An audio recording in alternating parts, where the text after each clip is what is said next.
He's got 4 tries. Doesn't that deserve a congratulations? It does, and he'll get some congratulations later on when I see him. He knows what I'm like. As long as I don't say out bad, then I think that's a good thing. So, but no, I think he's played very well today. Unfortunately, too many errors spoilt what could have been a great occasion for him. So these things happen. It takes some doing, doesn't it, to score 4 tries and end up on the losing side? Well, it's something I've never done, so that's one chip on his block. So no, yeah, it's disappointing. I think that's probably the only word you can say about it. You know, I think that everybody's really proud of him. You know, as I said earlier on, he's done really well to get where he's got so far, and he's got a lot of hard work in front of him. But yeah, to score 4 tries and come out on the losing end, and yeah, there's not a lot more you can say about it, is there really? Not really, is there? No, like I said it earlier on.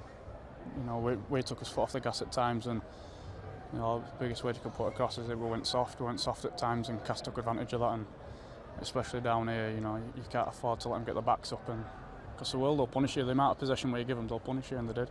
How big a deal was it for you coming down here to play? I mean, your first game here in Hull colours. You know, you played all your amateur rugby league around here. What was it like? No, it was massive for me. You know, grew up coming to the stadium, watching Cass, and always dreaming about playing on it, whether it be for Cass or, in my case, I've got to play on it with Hull. But you know, in my eyes, it's one of the best grounds in competition because it is so enclosed, and the atmosphere is brilliant every time you come. So, and we've been a Castleford lad, you know, it was a great occasion for me to come and score 4 tries, but unfortunately we didn't get the win. Are you conscious of the fact that he's standing growling on the terracing on an occasion like this?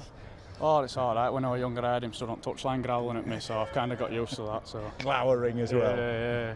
No, he coached me for a couple of years as I played at Lock Lane, so you know, all the criticism, constructive or not, I take off him, but I also take a lot of praise off him as well in the background.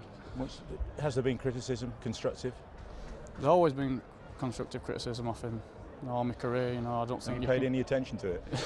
It's only a bollocking if you listen, you know. So, but no, you know, I've taken into consideration everything that my dad says. You know, I had a great career, and not many people have what I have, and have that information fed to me. But like I say, for every criticism it gives me a lot of praise as well, and I take that on board. Is it, in some respects, not a hindrance, but you know, you're conscious of the fact that you know your dad is who he is, and people are looking at that?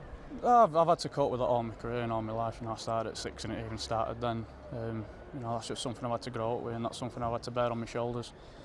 In my eyes, it's made me a better person, a better player, because I've learned to get past all the snide comments that people pass at you. But you know, I don't take it as an hindrance at all. You know, my dad and my uncle had 2 great careers, and you know, I'm very proud of what they've achieved. And what people need to understand is I'll follow their footsteps, but I'll make my own tracks in the game. Do you think there's similarities? I mean, in the playing well, apart style? from him, I was going to say, apart from him being better looking than me, quicker than me, and scoring 4 tries in a game that I never did, I think that, I suppose the similarities are that he's very focused. He's got a desire to be successful. He knows what it takes to be successful, and he's got a football brain on him, which helps him. So, and I think that, you know, you put all that together, and you put the hard work and the effort in, and you know, something's going to happen sooner or later. And I think, as I said earlier, he's been very patient. He's worked extremely hard. You know, we're all very proud of where he's got at the moment, and how far we think he can go. But I know the club are very what's the word I'm looking for? They're very cautious in the fact that they don't want to put him in the limelight too much, and they're very conscious of the fact that there's an expectation out there for him now. He's set his own standards, and he's got to live up to them, and the consistency factor is a massive. So, and I know Peter's very conscious about that, and he don't want to put him in the limelight. And there's been a lot of media hype over the last 2 weeks or so, and he's got to deal with that, and I'm sure he will do in a very positive way, take the good points out of it, and just kick on. His biggest thing is that he just needs to play continually well, and while ever he's doing that, then I don't think that anybody can say anything else. Doesn't kick goals, does he? He actually does, but unfortunately never got a chance to do that today. Might have helped.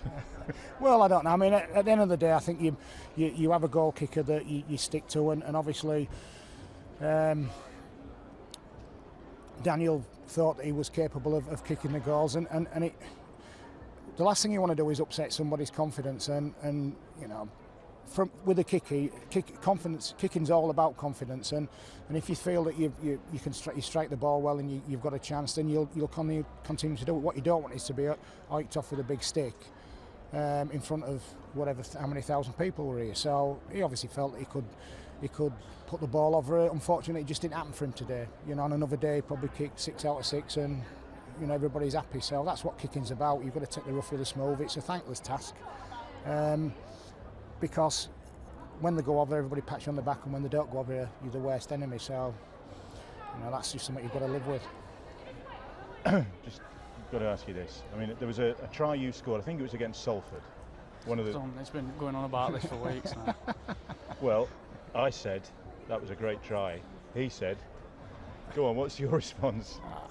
You asked me if I'd ever scored a try where I'd kicked the ball from 50 or 60 metres, and I said, well, I actually did against Leeds in the Yorkshire Cup quarter-final at Boulevard. So I still haven't seen this one by the way. No, but it is on a tape somewhere if you can find it. But we're still looking.